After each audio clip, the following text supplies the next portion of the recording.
শালা আজ কতদিন আমার এই ঘরে একটা ভাড়াটে নেই রে। বোঝজন কিছু করার কায়দা নেই, একটু ভাড়া ভূতো দিয়ে খাই, তাও কি আর শালার আমার বোঝজনে হওয়ার কায়দা আছে? কতদিন হয়ে গেল ঘরে ভাড়া ভূতো নেই, মেশিনটা একটু থাড়ো থাড়ো হচ্ছে, কি যে করি রে বাড়া। আর এদিক ঠিক মতো বউটাও আমার করতে দেয় না, আর কত যে জ্বালা, আর বাড়া সহ্য হয় না।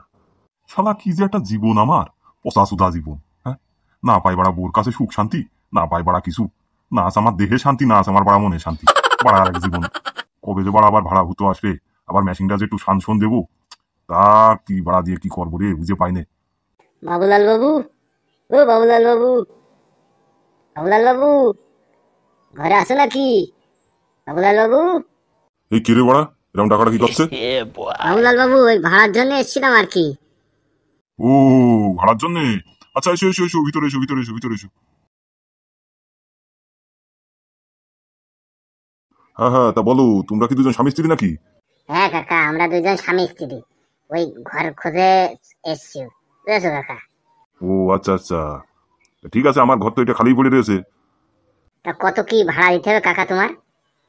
বেশি না, ওই 1200 টাকা দিলেই হবে ভাড়া, বুঝেছো? কাকা 1200 টাকা একটু বেশি হয়ে যায় না? একটু কম করে নাও। কম করে নেবো কি করে বলো? পায়খানা বাথরুম রান্নাঘর সব অ্যাটাচড, তো কম হয় কি করে বলো? এরকম ঘর পাবা তুমি কোনো জায়গায়?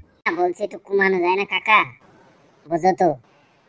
কি বাড়া বুঝবো কদিনে আমি, তো তোর কাছে কমই তো চাইছি না, কি বাড়া? হ্যাঁ, তুই বাড়া থাকলি থাক, না থাকলি বাড়া যা। না কাকা রাখছো কেন, তুমি এক কাজ করো, তুমি ওই 700 টাকা নিয়ে, বুঝেছো? 700 টাকায় আর রুম সুদাতে হবে না, তুমি ওই বাইরে যেয়ে তাবু টাঙিয়ে ধন ফুটিয়ে শুয়ে থাকো। কি বলছো তুমি কাকা, তোমার বৌমার এসনার সাথে? বউ মারের তাতে কি বলছিলা? হ্যাঁ, তুই 700 টাকা কইস কি করে ও কাচুদা? বলছি কাকা, ওই তুমি এক কাজ করো, বুঝেছো? ওই আমার স্বামীর কথাও থাক, তোমার কথাও থাক, তুমি ওই 800 টাকা নিও, ঠিক আছে? হ্যাঁ কাকা, তুমি তোমার এই বৌমার কথাটা রাখো, বুঝেছো কাকা? তুমি 800 টাকায় নাও। ঠিক আছে, আমি আবার মেয়ে মানুষের কথা বাড়া ফেলাতে পারি না, এই জায়গায় বাড়া দুঃখ। ঠিক আছে বৌমা, তোমার দিকে তাকে আমি 800 টাকা ভাড়া নিচ্ছি, বুঝেছো? নাহলে কিন্তু আমি ওই 1200 টাকা নিচ্ছি, আমি কিন্তু ঘর ভাড়া দিই, তো তুমি বললে তাই। ঠিক আছে, কিন্তু 1 মাসের অ্যাডভান্স লাগবে 800 টাকা, ওটা আগে দিয়ে দিতে হবে। বলছি কাকা কয়দিন পরে নিলে হইতো না? বোকা সুদা আমার, কদিন পরে সুদা আসছে, তোর 800 টাকায় ঘর ভাড়া দিচ্ছি, সেটাই তোর বেশি। বোকা সুদা, তোর এখনই দিতে হবে, নাহলে তুই ঘর থেকে বেরো বাচ্চা। এই দাও না, কাকাকে দিয়ে দাও, 800 টাকা দিয়ে দাও, ঝামেলা আপাতত শেষ হয়ে যাক, বুঝেছো? তারপরে চিন্তা তারপর করা যাবে না। দেখেছিস বোকাচোদা, আমার বৌমাটা লক্ষ্যে আছে, তুই তো মনে আছে বোধা স্বর্ণ ছাড়া রে বোকাচোদার বাড়া। শালা মারডা 1 নম্বর আছে, যদি একটু লাগাতি মাগাতি পারি মনে শান্তি পাবানে বাড়া। বোধ লাগি তো বাড়া কোনো শান্তি পেলাম না জীবনে। ঠিক আছে কাকা, তুমি আধা ঘন্টা পরে এসে তোমার অ্যাডভান্সটা নিয়ে যেও, বুঝেছো? আমি বাজার থেকে আসি, এসে টাকা তুলে নিয়ে এসে তোমার দিয়ে দিচ্ছি। ঠিক আছে, তাহলে আমি আধা ঘন্টা পরে আসছি, এসে টাকা নিয়ে যাচ্ছি। ঠিক আছে, টাকাটা তুলে নিয়ে তাড়াতাড়ি আসিস কিন্তু। ঠিক আছে বৌমা, তাহলে তোমরা থাকো, বুঝেছো?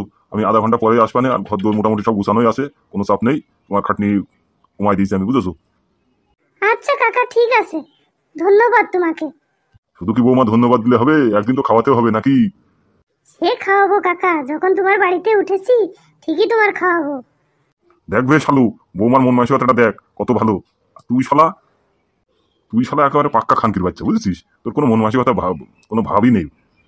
তোর বাড়িতে উঠেছি তাই রে খানকির ছেলে। হ্যাঁ, এখন তোর কিছু বলতে পারছি না, এখন দায় সারা, আমি তো সাইও ভাঙতাম খানকির ছেলে আমি, বুঝেছিস? কি ভাবছো তুমি ওরকম করে? হ্যাঁ, কি চিন্তা করছো শোনা তুমি? না না কিছু না, এমনিতেই আর কি। ঠিক আছে, তাহলে আমি এখন যাচ্ছি, আধা ঘন্টা বাদে আসছি, বুঝেছো?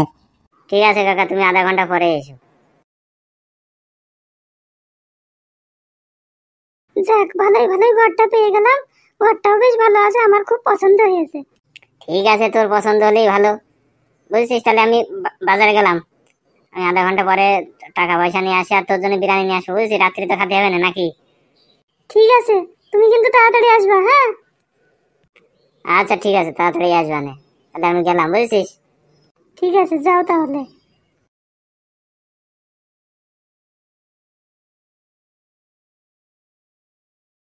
স্যার, মদনের কেসটা কি করলেন? মদনের কেসটা কি দেখেছেন নাকি? মদন মানে কোন মদনের কথা বলছো কবি বাবু? আরে স্যার, চিনতে পারছেন না? ওই যে বৌমারা কেস, বৌমারা মদন। ও আচ্ছা আচ্ছা, হ্যাঁ ও তো আমার কাছে ছবি পাঠিয়েছে। হ্যাঁ, ও তো ফোন করা হয়নি, কেরালায় তো একটু ফোন করে দেখতে হবে কি খবর না খবর। তা ফোন করে ছবিটা পাঠিয়ে দেন সেখানে। হ্যাঁ গোপী বাবু পাঠাবো তো, কিন্তু মদনের বোর ফটো দেখে তো আমি ফিদা একেবারে। কি বলছেন স্যার, আপনি ফিদা মানে? হ্যাঁ গোপী বাবু, তুমি দেখলেও নিজেও ফিদা হয়ে যাবা। তাই নাকি স্যার? সে তাহলে কিরকম দেখতে? আর বলো না গোপী বাবু, আর রসে ভরা রসের দানাদার একদম, এরম টসটসে সেরাম একবারে দেখতে, বুঝেছো? স্যার ম্যাডামের থেকেও কি বেশি ভালো দেখতে? দূর বাড়া, তুমি যে কি কও, বউ তো বউই হয় বা। আসলে কি বলবো স্যার, এই মাতাল গাঁজাখোর মদখোর হিরোইনখোর এদের সব থেকে বউগুলো দেখতে ভালোই হয়, বুঝেছেন স্যার। আর শালা আমাদের বউগুলো সেই মেকআপ টেকআপ করে একার পেতনি মার্কা হয়ে যায়, বুঝেছেন স্যার। তা গোপী বাবু তুমি খারাপ বলো নি, এক খাঁটি কথাই বলেছো গোপী বাবু। আমি স্যার সবসময় বাড়া ঠিক কথাই বলি, বুঝেছেন স্যার। কি বলবো গোপী বাবু, ঘুষ খেয়ে খেয়ে যে টাকাগুলো ইনকাম করি, সেই টাকাগুলো সব বাড়া বউরা পাল্লার দিয়ে আসে বাড়া, কিরকম একেবারে আর শেষ করে ফেলে একেবারে, বুঝেছো গোপী বাবু? তা বলেছেন যা স্যার আপনি, হ্যাঁ সত্যি কথা এটা। মাগি মানুষ যদি টাকা ইনকাম করে সাজ দিয়ে তো তাহলে তো সাজ বাহার আসতো না। এটাও তুমি খাঁটি কথা বলেছো গোপী বাবু, এটাও তুমি খাঁটি কথা বলেছো। দাঁড়াও তাহলে একটু ফোন করে নি কেরালাতে। হ্যাঁ केरला था ना। हाँ बोलिए कौन हो आप? हम शांतिपुर थाना में बोला, इधर से 2 आदमी केरला गया था, एक लड़का और एक लड़की। वो 2 आदमी को ढूंढकर हमारे पास भेज दो, आपको पास हम फोटो भेजता है। हाँ आप फोटो भेज दो, हम वो 2 आदमी का ढूंढ कर आपको पास वापस करूंगी। ठीक है, आप जल्दी से जल्द वो फोटो भेज दो।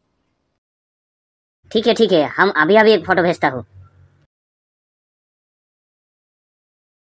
গোপী বাবু ওরা কি যে বলবো, ফটো আমার খালি দেখেই যাতে ইচ্ছে করছে, আর কি বলি।